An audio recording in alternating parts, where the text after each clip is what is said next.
Hi, I'm Joyce Dean Gieszler, the author of Fantastic Stash Quilts, and today I'd like to share with you my color change binding method. I use this in the book, and it's great if you want to use 4 different colors of binding on your quilt, or if you'd like to take your quilt design and extend it into your binding so that it's more comprehensive. So let's get started. The first thing you want to do is have your finished quilt and trim the edges of your quilt away from your quilt top, leaving about 1 inch of batting and binding. And don't worry about it being exact because we're going to trim it down to exact size later. So the next thing we need to do is you need to measure each side of that quilt and decide which color of binding you're going to use. Make a binding for that side that is 6 to 8 inches longer than that side of the quilt. I like to cut my quilt strips, my binding strips, at 2 1/4 inches. Now we're going to mark our stitching lines. And we do that by placing a ruler with a strong, dark 1/4 inch seam mark.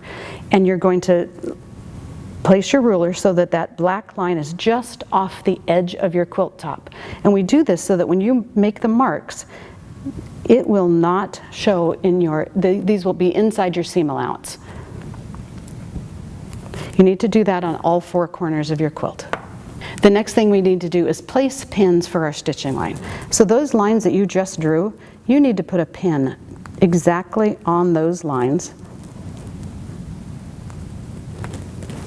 And you need to use a nice, firm, straight pin. I've got some pins I use that get a little sway in them. Don't use those. You need a nice, firm pin. Okay, you've made your binding 6 to 8 inches longer, and you need to place that binding on the edge of the quilt just like you normally would, leaving about a 3 to 4 inch tail. I want you to take it to your machine. Start stitching on the quilt side of this pin, not on the seam allowance side. Take a few stitches, back stitch to your pin, stitch all the way down to the next pin. Don't go over the pin, just stop at the pin, back stitch, and then do the exact same thing with the opposite side of the quilt. For binding numbers 3 and 4, you do the same thing, but first you need to pin the first bindings out of the way. I like to fold those at a diagonal and make sure that this line is kind of a continuous line with my quilt top. Just pin it out of the way so that you don't catch it when you're doing your binding.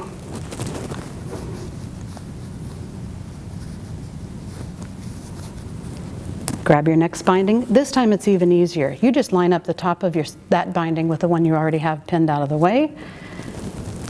You insert your pins that you've already marked earlier for your stitching lines.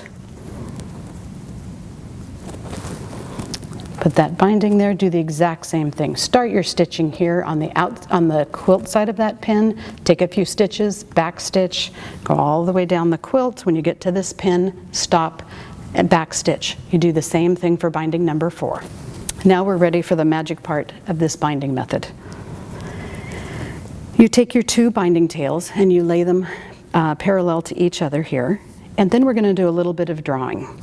We're going to extend this quarter inch seam allowance down, and we're going to meet this 1/4 inch seam allowance. You just lay your ruler there, extend it. We're also going to extend this 1/4 inch seam allowance out into the binding. And it doesn't really matter how far you go because this is going to be hidden.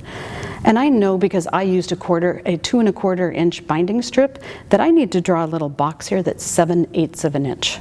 So I lay my ruler on a 7/8 inch mark. Oh, sorry. I lay the 7/8 inch mark here right next to my 1/4 inch seam allowance, and I draw down the side for a box. The last step is to draw an X in that box because that X marks the spot as the buried treasure in this binding.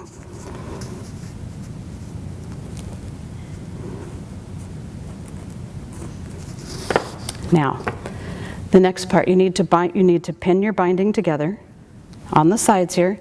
You want to join those 2 bindings and pin them in place before you take them to your sewing machine. Your quilt will be down at a diagonal. You'll be pulling this tab out of the side. When you take this to your sewing machine, I shorten my stitch length to between 15 and 20 stitches per inch. This little corner gets a lot of stress, and so you want to be able to make sure that it's really secure. I start my stitching a little bit away from the edge and then back stitch here, come all the way to this corner. I'm only going to stitch from here to here on this binding.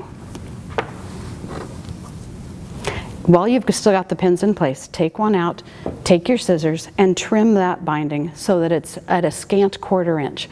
It will allow you to not have quite as much bulk in the corners of this binding. So the last step in this binding is trimming off that excess batting and binding.